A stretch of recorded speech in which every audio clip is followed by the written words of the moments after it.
I'll tell you, I struggle a lot with, for instance, things going on at a national level. I don't know how to change that.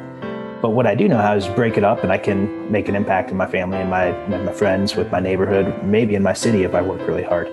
That was Dan Hanrahan, co-founder of Indianapolis-based Haulstr. We'll hear more from Dan on episode 20 of the Hopeful Hoosier podcast. I'm your host, Andy Dix. The Hopeful Hoosier podcast is sponsored by AD Growth Advisors, an Indianapolis-based executive coaching and advisory firm.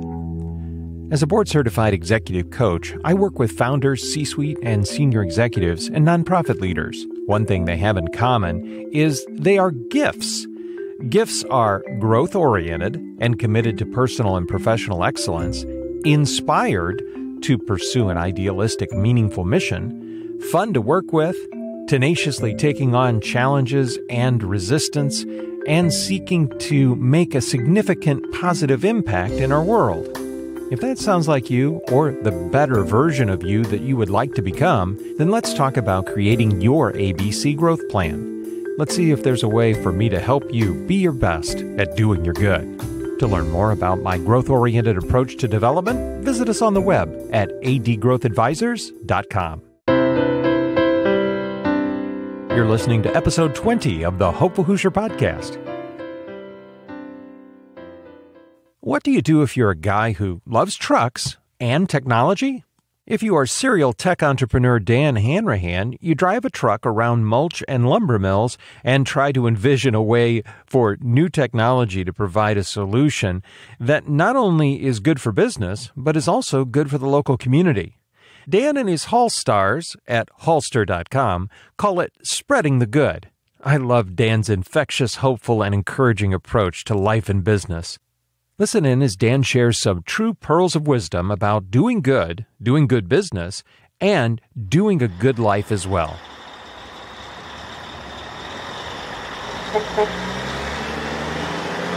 Let's get right into this Haulstr story, because it is an interesting one. And what story do you tell to help someone understand really the importance and the difference that you're trying to make with Haulstr here in Indiana? As far as Haulstr goes, as you know, I've traditionally been a tech founder, and I really sat down and evaluated what was important to me in life. And as I get older and my kids are getting older, I'm just going through more, and I don't want to get on planes. I want to impact my local community. And so I went out and met a ton of smart people, and I started making a checklist of what was important to me. In that process, I was just curious and aware. So my kids were bringing home crazy fundraisers from school where they were supposed to literally knock on doors and sell trash bags. And, I'm sitting here trying to think about what I want to do with my life. And I'm going to Lowe's or Home Depot and picking up, dozens of bags of mulch and struggling with this thing. And the serendipity of life just sort of connected those two things. I was out meeting smart people. I met people that really knew the business of mulch. And I was passionate about helping Indianapolis, where my kids go to school, the teams they play on, the nonprofits I admire. While I was doing that, solving the problem of mulch. So we built a company. It's called Haulstr, Haulstr. And it's really a fundraising platform. And we just happen to offer mulch. We make it very easy for homeowners, kind of like DoorDash convenience for what has traditionally been tough with mulch. And at the same time, we give $30 back from every order to local nonprofits and causes. So we've been up and running for about a year and have about 60 Indianapolis nonprofits on board, and we'll give back $1 million to those businesses by the end of next year. And this is really an interesting twist, because you didn't develop an app and technology first. You saw a need of a business that was a long-term business, and then you developed the tech to really make it even more effective and efficient. Tell me a little bit how that happened. Well, I was adamant of finding an established industry. I was really, really interested in the world of lumber, everything from standing forest to, the desk in your office. And so I started visiting sawmills, and I went to mulch yards, and I just met fascinating people. And one of them, his name was Frank Kitos, and he's one of my two partners. And Frank works with a lot of the mulch yards, and he just saw the firsthand struggle across the country at literally every mulch yard, how hard and how difficult it was for a homeowner to actually get the mulch they wanted. It really came down, Andy, to who are smart people that I trust and what's a local problem that I can solve. I didn't know how to reach homeowners, And so maybe I'm lazy, but we said, hey, let's actually just bring in a bunch of causes where our kids go to school, et cetera, places that we care about, and we'll help them market a fundraiser. That's how we'll reach homeowners. And on the back end, we're just applying technology to make it simpler to order mulch, to schedule it in advance, to get it installed, for a nonprofit to promote a landing page and track results and get paid. Just the ease of the internet or of Amazon, of Uber, of all these companies that make simple things more convenient. I wanted to find an older, established business and people that were really smart in that business that knew things that I did not know. And then I could do what I love, and that's apply tech and sort of marketing to problems. So that's kind of how it came about. So what's been surprising through this journey for you about applying tech in the mulch industry? Well, I'll say something. You'll hear me hopefully come through, and I don't believe I can be the best technologist. I don't believe I can be the best marketer, but I think our company can be the best marketing technology business in mulch. Right. So if you just keep shrinking things, you can be the best. And especially when you surround yourself with really smart people. I grew up as my first job out of college, I just wanted to find the smallest company I could find. And I found a 2-man shop. They were in the recruiting business. And so I spent 8 years helping a company now called Brooksource open new markets and grow that business. I just learned so much from them. But at the end of the day, the most important takeaway is if you hire great people that are smarter than you, that can do different things than you, then your capacity to learn and grow as a company, it's just so much more fun than surrounding yourself with, similar people that have the same skill sets.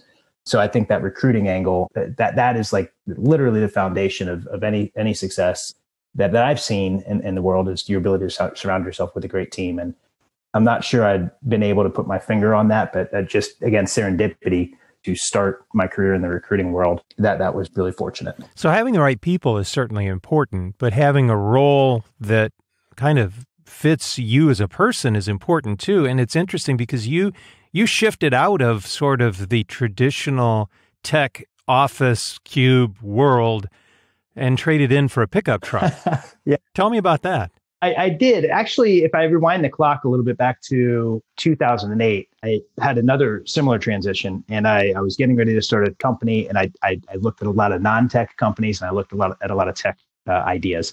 And at that point in my life, I just really felt that I had a run in technology. I really wanted to do technology. I had the same experience in 2012. So I'd always been sort of looking, I love being outside. I love cutting wood. I love spreading mulch. I love cutting the grass. And I love the unsuspecting person driving around in a pickup truck that has a fantastically successful, but maybe unsexy business. And so earlier in my life, I just had more to learn, and I wanted to learn more in tech. And then at this time around, I had an opportunity to say, you know what, I'm going to do something that is an unsexy, non-tech business that adds real value. Even if it's just in a small world locally today. And so for a long time, I sort of knew that I enjoyed that kind of work and that kind of business. I was also super curious about tech. And it's not that I've learned everything that I could learn there. It's just that I felt like the time was right. I could learn more here and apply some of the things that I'd learned. I can't write a lick of code. I can't write anything. The last thing you would want me to do is write code, but I could find great engineers. In this world, I really knew nothing about mulch coming in. I have a ton of respect for the people that run the mulch yards, and Frank and Travis, my partners in this business. So it was just really something that was always there in me. But maybe when I was younger, I was attracted to the fast and the new. And as I've grown, I like applying that to old businesses and local markets. That's become really, really fascinating to me. And you've had quite the journey through technology, through some of Indianapolis's most known startups and technology, and were involved with Sigster, among others. And now I'm just wondering, how has your business philosophy sort of evolved, and how would you describe it now as you're founding yet another tech company here? My business philosophy is... Well, I'll say a couple of things. One is that, as a founder, we sit around and we make up companies. We literally make them up, right? We give it a name. We pour so much of our time into them. It's not, the company is certainly not synonymous with anybody's identity. And at the end of the day, the only reason a company's worth creating in the first place is if it helps the people that are in that company blow away their goals, right? Personal and professional. Otherwise, why create it in the first place? I guess the traditional measures of success, notoriety, money, and those types of things, it's become clear to me that those are not what drive me. What drive me are the freedom to, spend time with my family, the freedom to go out and explore interesting parts of the world, pieces of business that I haven't had a chance to learn yet. And so as a business philosophy, it's that the company serves the people and the people are not there to serve the company. And so you constantly with the team, with myself, I was lucky in my first job. My boss asked me to write down my goals when I was just a young, buck coming out of college. And I kind of laughed because I didn't think that was cool. But since then, I've written down my goals, shared them with as many people as possible. And I've always asked my employees to share their goals with me, and I give them my goals and vice versa. And when we understand what we're trying to get out of life and how we want to essentially use this company to get there, we got to take care of each other. We got to take care of the business at hand.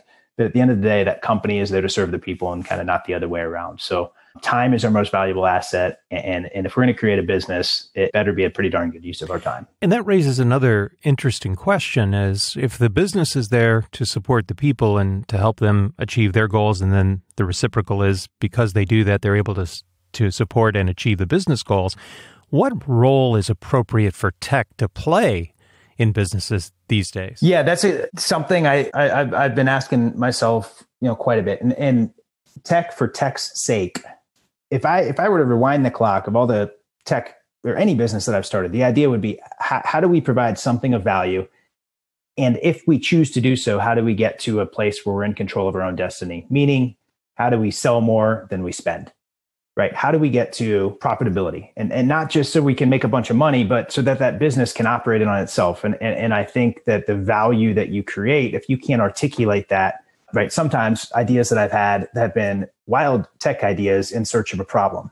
Instead of going back and looking at a problem and saying, well, there's some people that have already, you hear it all the time. I said it today. It's Uber for X. It's Amazon for Y. It's how do I apply a little bit of tech to a current business or a current business challenge in the right way. So that, again, it's not tech searching for a problem, but it's a problem that we can apply some tech to iterate and make the world a little smoother.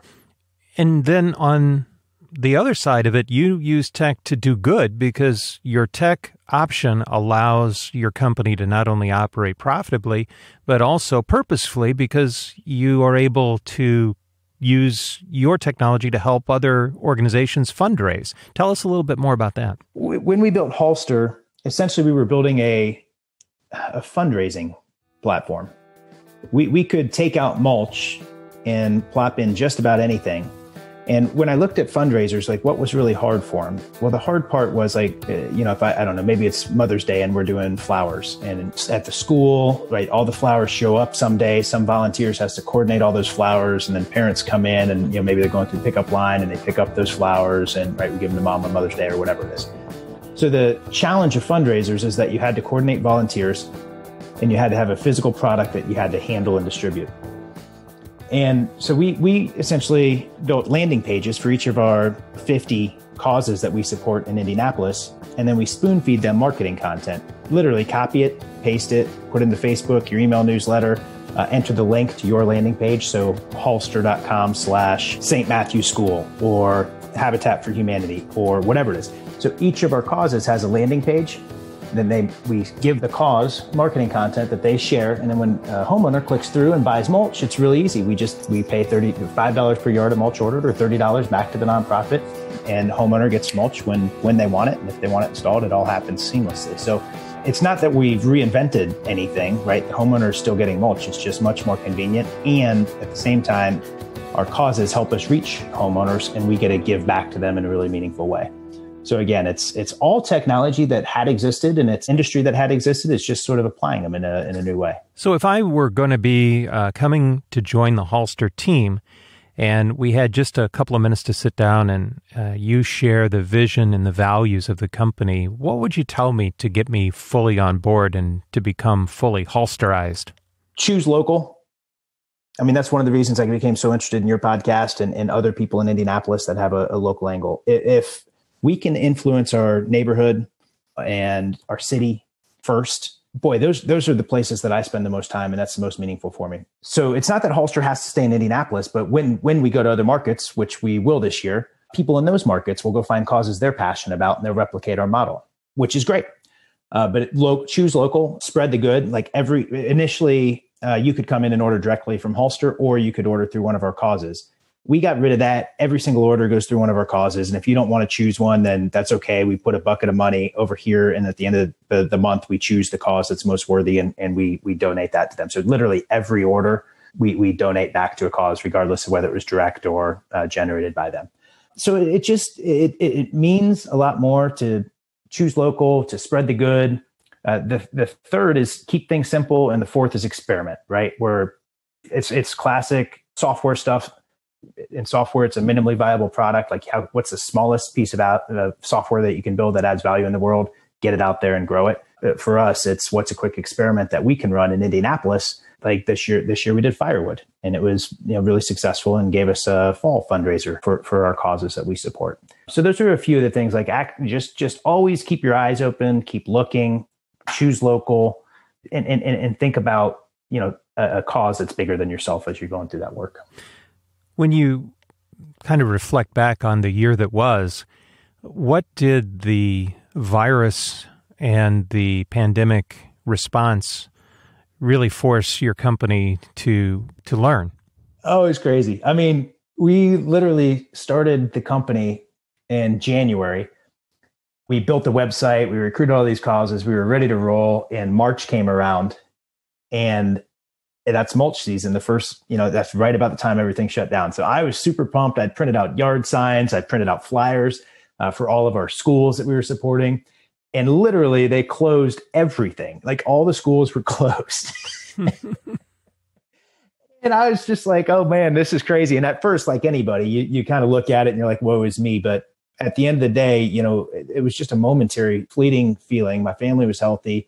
There's no reason that we couldn't go out and succeed. And what actually ended up happening with COVID, we're in a delivery business. We have fleets of trucks. We did 1,300 deliveries last year. We'll do 7,000 this year, and there's no traffic. And the other thing that, you never know, like any situation that life throws at you, it's kind of like, okay, let's see what happens. But what ended up happening was people stayed home and they had nothing to do. So they ordered mulch and spread it themselves. I mean, we didn't have install last year. So, that was huge. A lot of years they probably would have had it installed. We've, since gone back and added installation. But so there's no traffic on the roads. People didn't have anything to do. So like our trucks would show up to dump mulch, and it was like Christmas. Kids were like literally like super excited for something different that was going on, and the parents could get outside. And so, yeah, there were some challenges. Some of our partners, they just had so much on their hands. It was hard to add anything new. But overall, we had a great year. I love the line that you use about spreading the good. Obviously, in the mulch business, that's just a natural tie-in. But when you think about that personally, what matters most about what you're doing at Haulstr to you? So there's this was before Haulstr, but something that in my head, like there's sort of the golden rule. At Sigster, we call it the signature rule, right?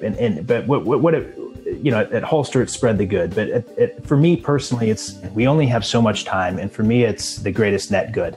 Like if somebody's willing to spend their time with me, I don't want to waste it. And I don't want to waste my time. It's so precious. And so with Haulstr, I think number one is I'm trying to work with people that want to one day run their own business. What I had when I was 22 to watch two guys open a business and run it was incredible. So our employees all know everything that we're doing. They're involved in all the decisions. They know all the good, all the bad. And my goal is that I know most of them want to run their own businesses one day. And just trying to understand, okay, well, what is it that's holding you back? Is it time? Is it money? Is it expertise? All the excuses that we all normally have.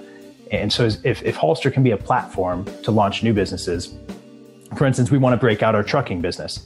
We want to have a mulch business, and we want to have a small trucking fleet that can serve any business. And so it's like, okay, who here could run that? We could use a lot of the same tech.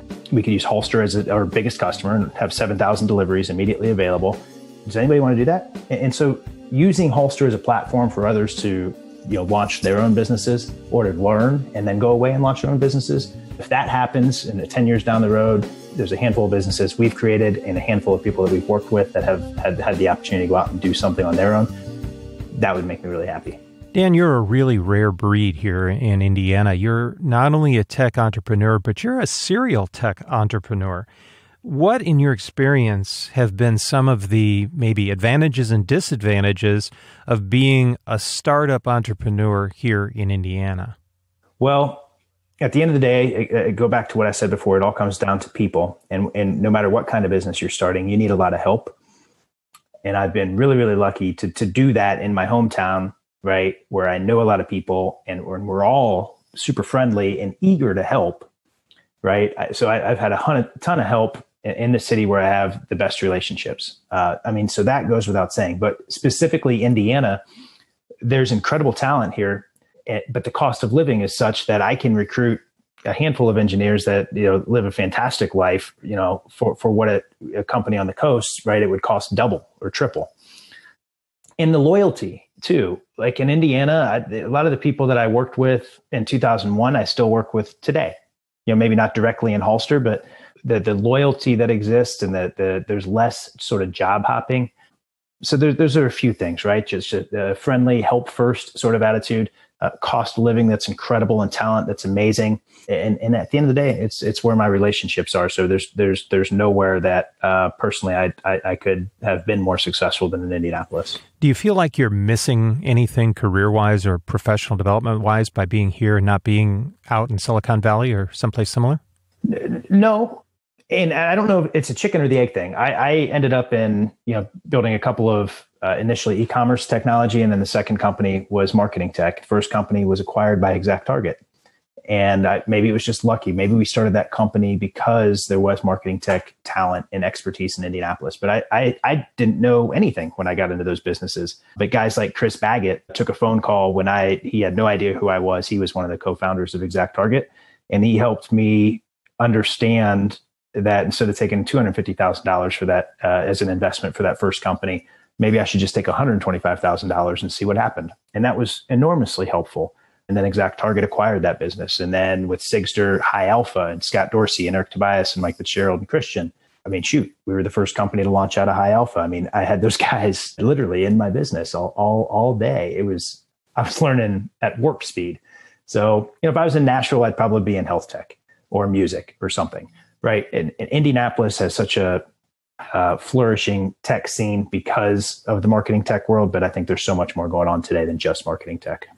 You touched on it. Why don't you fill in a few more gaps and share some of the landmark moments or milestones from your autobiography so far?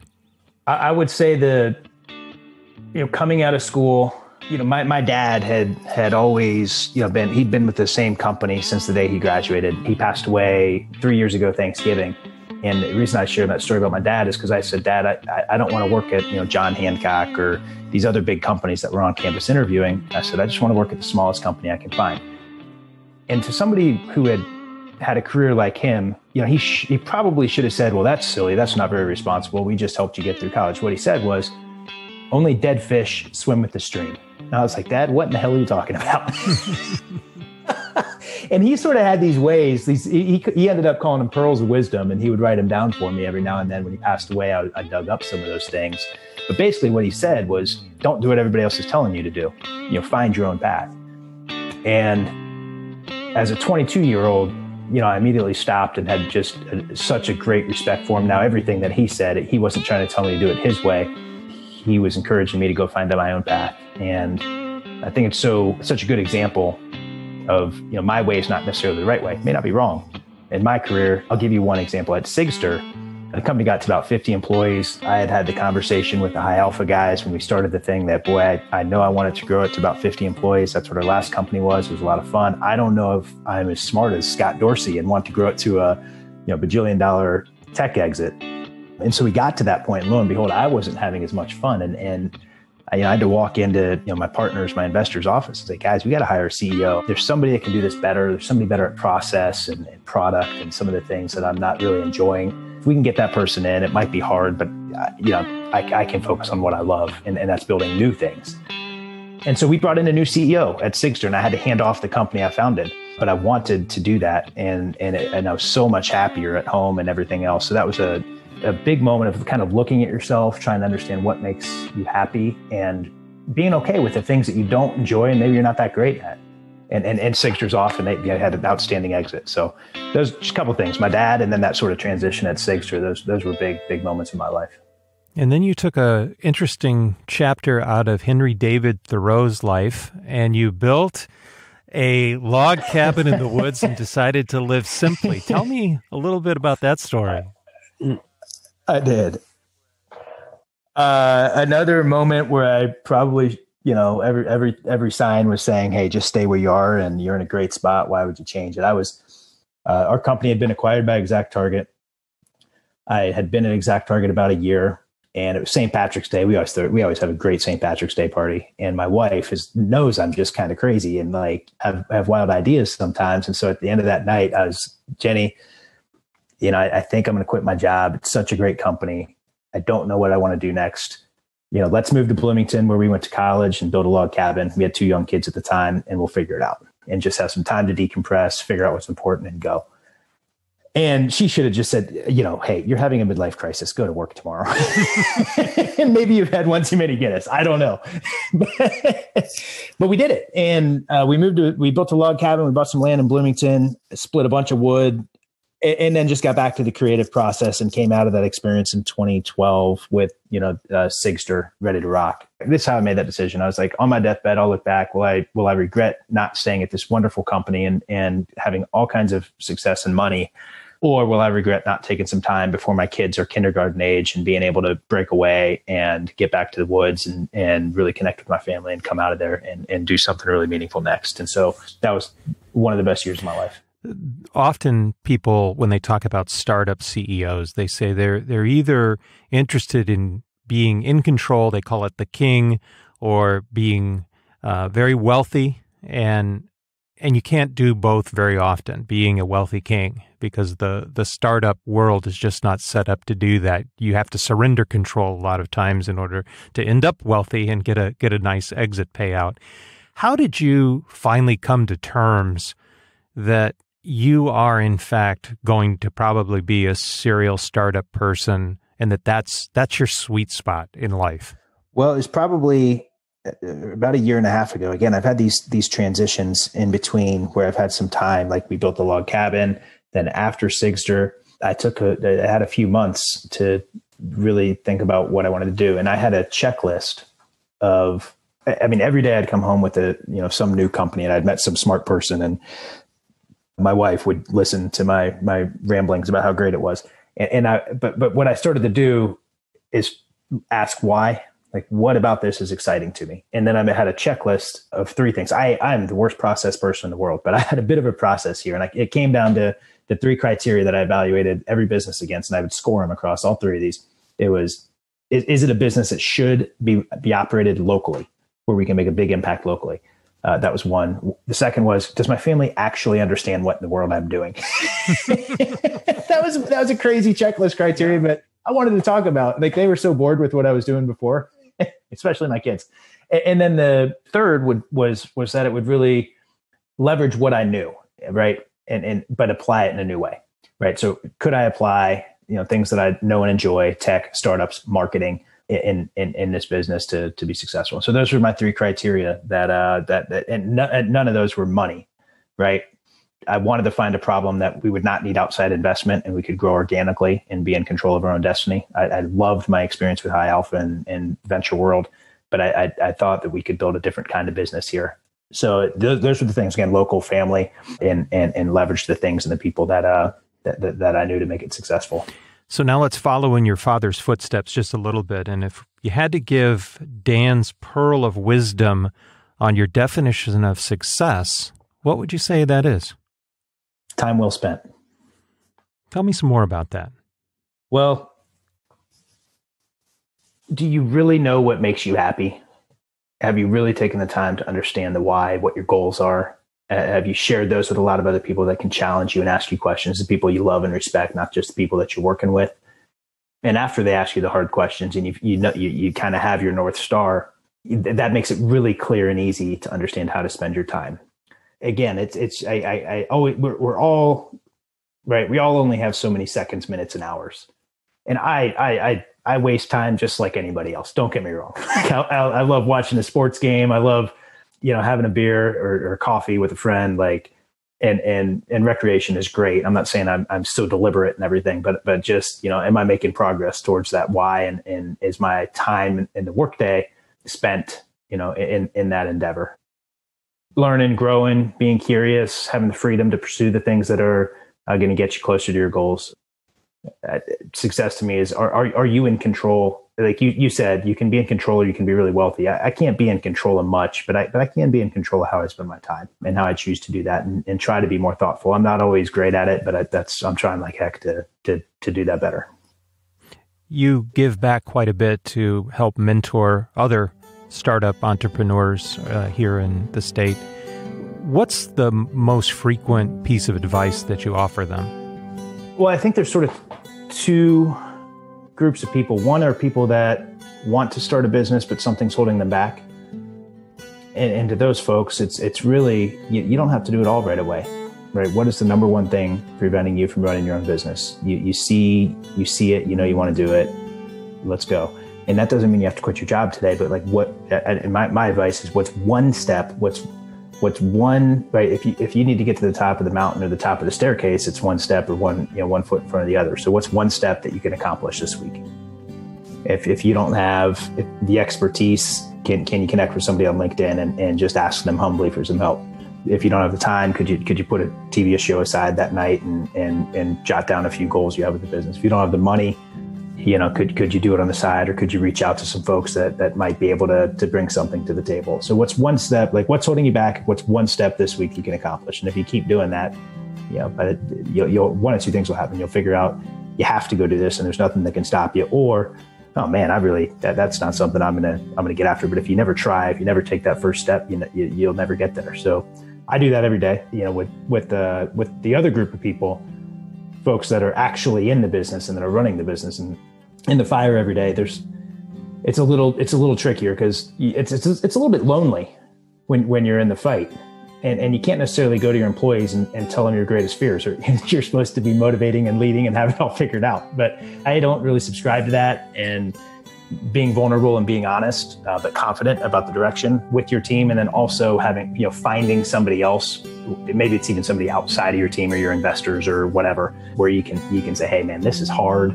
I don't have it all figured it out, but I'm gonna come back tomorrow and fight. And there'll be great days and bad days, but you're making progress every day.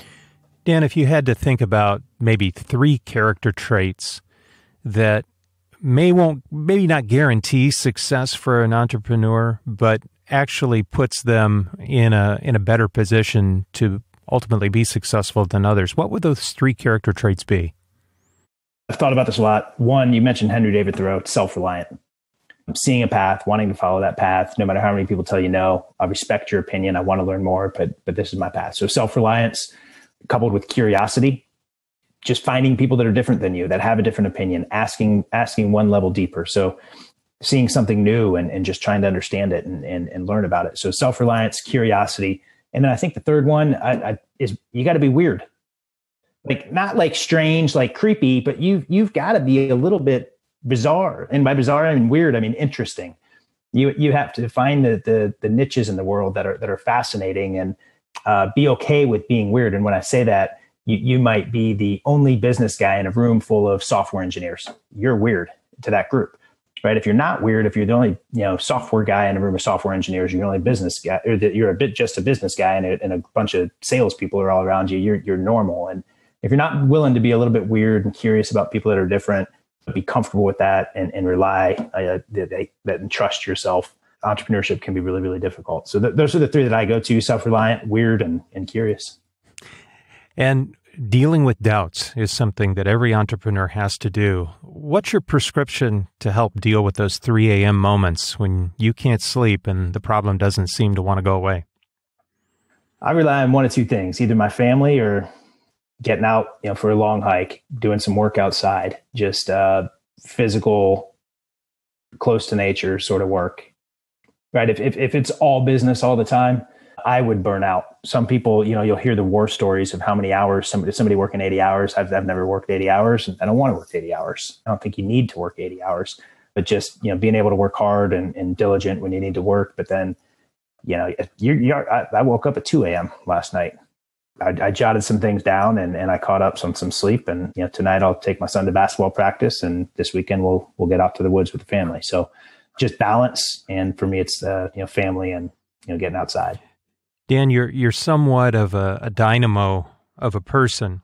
And what do you find most energizing or satisfying about what you're doing? I'm learning. I mean, I'm old. I'm 42 now, right? And I thought I had it all figured out when I'm 22. And as I get older, I realize that everything that I learn, there's 10 things to learn right behind it if you're curious enough to look. I mean, mulch. Who would take a fascination and go to sawmills and dig into mulch? Most people, when I start talking about it, are super bored. But it was just something that I found it to be a fascinating industry.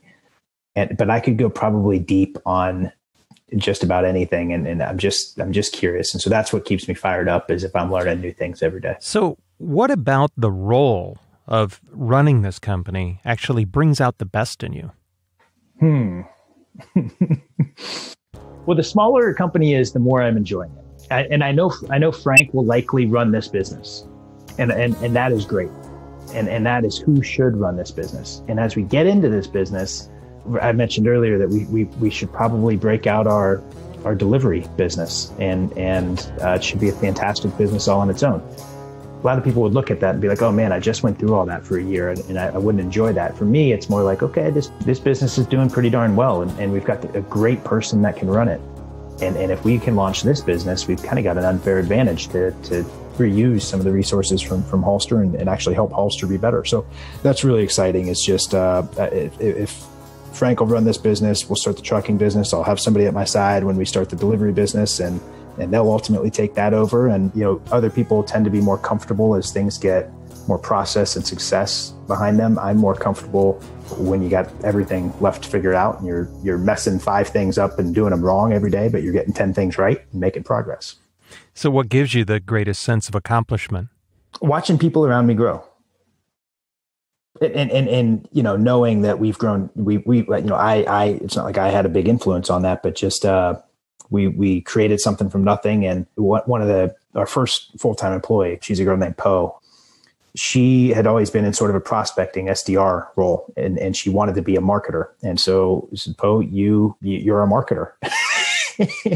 And this week she was, writing SEO optimized pillar pages and doing, I don't even know what some of the stuff that she's doing means. I just know she's a way better marketer than I am already. So, I mean, that's super fun. What misunderstandings or maybe false beliefs do you think people have about business, and especially starting a business? I would say that anybody has it all figured out. The only thing, I've said this a ton of times as a caveat, like we put together, one of my old coworkers is going to launch Haulstr in Pittsburgh, and he's going to, he's got his kids' school signed up and some other things. And so we put together a sheet for him, and we said, hey, John, here's the playbook. But before I give this to you, just know that it's all wrong. And we're going to come back and look at it a year from now, and we're going to laugh at what we thought was right. And just, so I think that the biggest caveat is that any entrepreneur has it all figured out. It's like, we're going to take our best guess at this thing. It's going to be wrong. And together we're going to figure out and make it better. So I think people think that folks running companies actually know what to do all the time. And it's a lot of experimentation and learning and iteration to get it closer to right. One of the things that people look for in their leadership is hope. And when you think your employees are looking to you for hope, what are they looking for, and what do you deliver for them? Well, I think when you look at starting a new company, or you look at anything big, like I'll tell you, I struggle a lot with, for instance, things going on at a national level. I don't know how to change that. But what I do know how is break it up, and I can make an impact in my family and my friends, with my neighborhood, maybe in my city if I work really hard. So I think hope comes from knowing that you're not in it alone, that you have people around you, especially your friends, your family, your neighbors, that you can make a big impact towards. And the same thing is true with coworkers. It's like, guys, we don't have to change the world today. We just have to do this a little bit better than we did it yesterday. And if we do that for the rest of the year, we're going to build something really meaningful and have a ton of momentum going into what's next. So it's, we have that long-term sort of vision. We want to make a big splash beyond our city, but none of that is as meaningful as making progress every day. And again, one step at a time and doing it with people you care about. What does your ideal vision for the future look like?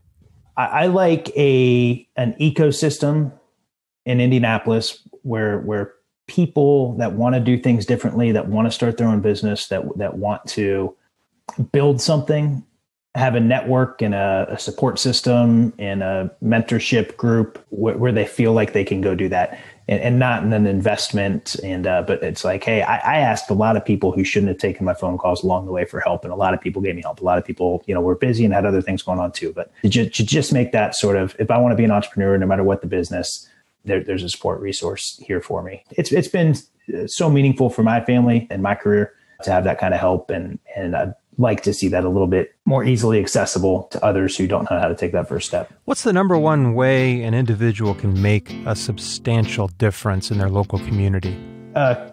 Care. And it's one person at a time. And to me, it all starts inside out. It's in my house, right, with my friends in my neighborhood, and then the communities that we congregate, schools, teams, things like that. So just care. Ask somebody how they're doing, and really stop and try to listen. I get all tied up and busy, and sometimes if I just take a deep breath and I look across the room and I see somebody over there that's, I should be paying more attention to, but I'm not. You don't have to go out and sign up for a bunch of boards. You don't have to be the face of the community, but whatever your sphere is, work inside out. And I believe that's going to create a happier world for me if I'm taking the time to give the time and attention to the people that are near me. Gee, that sounds a lot like spreading the good to me. You got it. Again, we made up Haulstr just so I could take that philosophy and apply it to a business. Yeah. What's the most important point for someone to take away from our conversation so far today? There's nothing special about an entrepreneur. It's probably just somebody that didn't make a great employee. And, if you don't like the way that something's run, if you think you can do it better, take one step this week to figure out if you really want to go do that. What challenge would you like to issue to our listener who's listened so far and they've got an idea, a germ for a business, or they've got a cause that they want to support? What should they do? Ask why. Why is it worthwhile? Why is it worth your time? And if you succeed and you're wildly successful, what does that look like? Not in terms of maybe just traditional measures of money or fame or whatever. Is that going to be is that the best use of your time? So why do you want to start that business? What do you really want out of the thing? How much time are you willing to put into it? And is that really worth the effort? Because it's going to be hard. Being an entrepreneur is just as hard as I don't know if it's harder than being an employee, but it's really darn hard. And so if you're not really grounded in the why, and that doesn't very, very closely connect to your personal goals and what's really meaningful to you, at some point you're going to hit a hard moment and you're going to want to quit. So I think just really, really asking why, and then also, right, can this business add enough value to stand on its own 2 feet? Even if you should be a venture-backed company, can you add enough value that you can stand on your sales or the value that you're providing without somebody else investing? So I think those are two things. Ask yourself why and make sure that it's a real problem you're solving that adds value. Dan, I'd like to get one more pearl of wisdom here, and you touched on it. When the entrepreneur hits the wall of adversity and they're ready to quit, what piece of advice or pearl of wisdom would you give them to go at it one more day? I would say perseverance is the number one characteristic of a successful entrepreneur. And I would say write your goals down and revisit your goals. So when you hit the wall, I know why I'm personally in this business, and I was crazy enough to start off on this endeavor. So just if you write your goals down out of the gates, go back and look at them, adjust them if you need to, and then have a moment of leisure and come back. And if those goals are still worth fighting for, get back in the fight. And that's what makes you a hopeful Hoosier. I love it. Absolutely. Proud to be one. Special thanks to hopeful Hoosier Dan Hanrahan of Haulstr. You can learn more about how they spread the good and also get your mulch this spring at Haulstr, Haulstr.com. Our theme music was performed and composed by Indianapolis's own therapist, musician, speaker, author, and more, George Middleton. If you've enjoyed this episode, we greatly appreciate your positive comments and ratings wherever you download your podcasts. It helps us to spread our hopeful message to others. If you want to stay up to date with future episodes, please be sure to like The Hopeful Hoosier on Facebook. I hope you'll choose to do your part to make a better and brighter future for us here in Indiana. Until next episode, I'm your Hopeful Hoosier host, Andy Dix. Thank you for listening. The Hopeful Hoosier podcast is a production of AD Growth Advisors Incorporated, an Indianapolis-based executive coaching and advisory firm. Visit us on the web at adgrowthadvisors.com. The Hopeful Hoosier podcast, copyright 2021 by AD Growth Advisors Incorporated, all rights reserved.